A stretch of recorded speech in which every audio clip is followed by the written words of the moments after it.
The theme this morning is transformation, and the amazing thing about Watoto Choir is that, Uganda is a country that has been transformed from having, I think it was something like 1.5 million orphans, but the country is really moving forward now.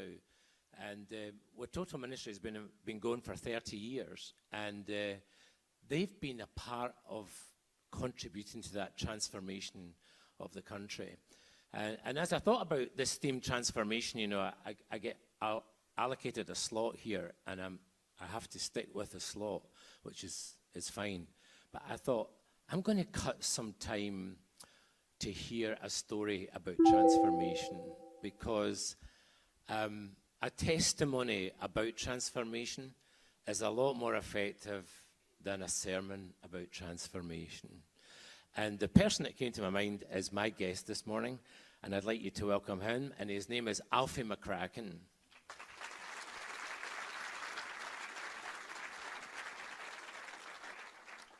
So I'm just going to have a short interview with Alfie and ask him a few questions about his life. And so maybe you could just tell us a wee bit about your upbringing, and also tell us about, just mention your famous neighbour.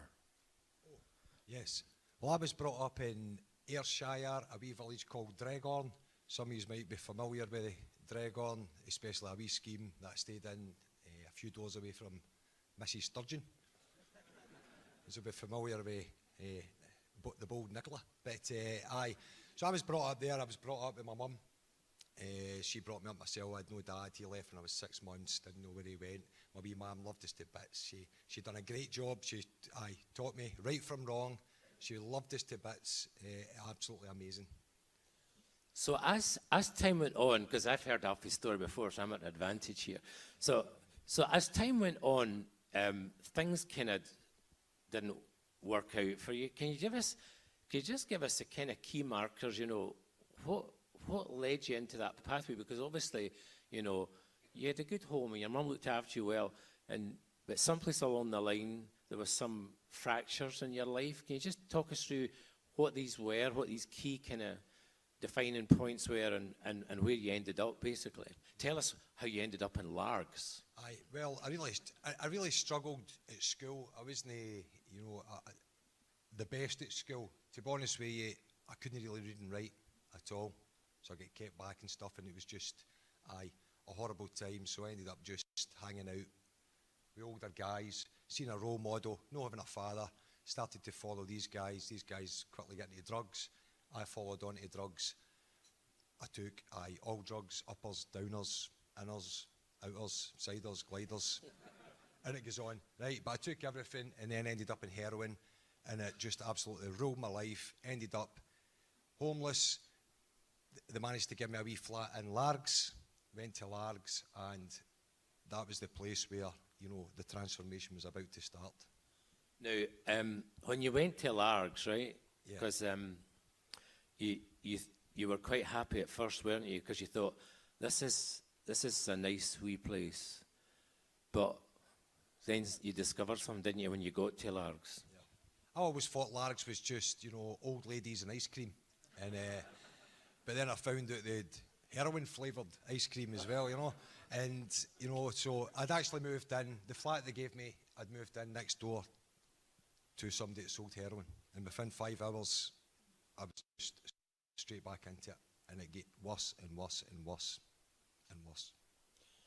Now, tell us about the point where something else happened in your life. Again, this is still all happening in Largs. But tell us a bit about that. There's an amazing story here. Just share it with us. Well, I decided I'd had enough and it was time to go. So for the first time in my life, I wrote a letter, and that wee letter was to my mum. It was a suicide note. And I put a rope up to hang myself. And I tried 3 times to kick the chair away, and I couldn't do it. So I decided, round to Tesco's, 12 o'clock Sunday, going in there, buy alcohol, buy a bottle of vodka, up in the chair, down a bottle of vodka, game over. Started walking into the shop, 5 to 12, walked round the corner, and I just heard this wee voice from across the road saying, "Come here, you son, come here, you, come here." It was a wee old lady, 78-year-old shouting me across the road. She said, "You've moved into the wee flat where I used to live 30 odd years ago. How you doing, son?" Started talking away to me. It was beautiful. Then the next thing her pal come up and said, "Come on you, move. Mind the clocks have changed. Mind we don't get it wrong this year." And I said, "What time is it? Is it 11 or 1? I didn't have a clue." She said, "It's just going on 11 o'clock, son. You look a bit lost. You want to come in for a wee cup of tea and a wee cake and a biscuit and meet my pals?" And I thought she meant into her house. And to be honest with you, I thought, "We old ladies, there could be some good medication. I might even get a tenner." So I says, "Aye, no bother." We walked 10 feet, she opened the door. It was a church. I'd never been in church, apart from the BBs, when I was that height, and I only went for a few weeks, and that was it. And I walked in that church, and I'll tell you, I was smothered with love. People were cuddling me, giving me biscuits, just coming up, shaking my hand. Aye, I was quite clearly a full-blown drug addict, stinking. I was a mess, but yet these people just showed me so much love. And after that, just take us through, because that was an amazing, and we know it's not a coincidence that it was in God's providence that the clock went back and you got up there early, and that you met that wee woman and ended up in the church instead of at the end of a rope. But just take us through a wee bit, what's happened since that, and then bring us right up to date, because just talk a wee bit about the transformation in your life after that, and then round off with telling us about what you're doing now, because you're working to help other people find transformation. Okay, basically, for that point in that church, actually the first words I heard in church that day, and it was a gentleman that was standing up. He was home for the weekend from Teen Challenge Rehabilitation Centre. He stood up, first time in church. I've been on heroin 10 years. I've got a rope hanging in my flat. Guy stands up. First words, "I was a heroin addict for 10 years. I had a rope hanging in my flat. I was going to kill myself, but Jesus intervened." So for there, I'd sat next to a guy that worked for Teen Challenge, went to Teen Challenge, he got me into Teen Challenge Rehab Centre, done a year programme there. Aye, within 3 months, you're drip-fed the gospel. I met with Jesus Christ in there, and I was instantly healed after 3 months of being in there. Woke up one day, instantly healed. Aye. Couldn't read and write, or I told myself I couldn't read and write, but I was told otherwise in there, and I can read and write. And it gave me so much confidence. I went on, done the full year programme. After that, I went down to, it was down to Nottingham. I went down there and done 6 months, going out into the streets, all the roughest places all over, England, going out and sharing that same hope, sharing that seed with all the drug addicts and homeless people.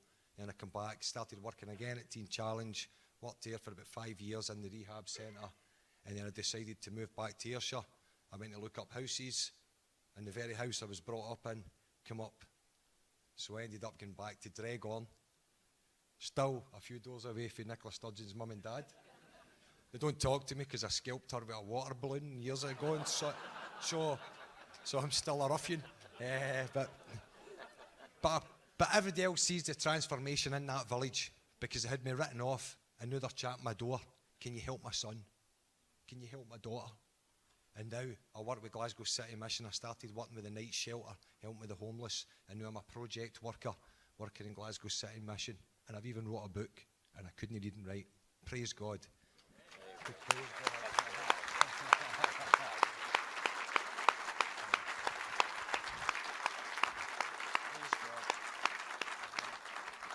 Isn't that an amazing story? I'm going to ask them to bring the lectern back on, if somebody can do that just now. But just show our appreciation, and if only we could see more Alfies in Scotland. What an amazing thing that would be. What a transformation we would see in our country. Alfie, thanks very much for sharing your story. Bless you.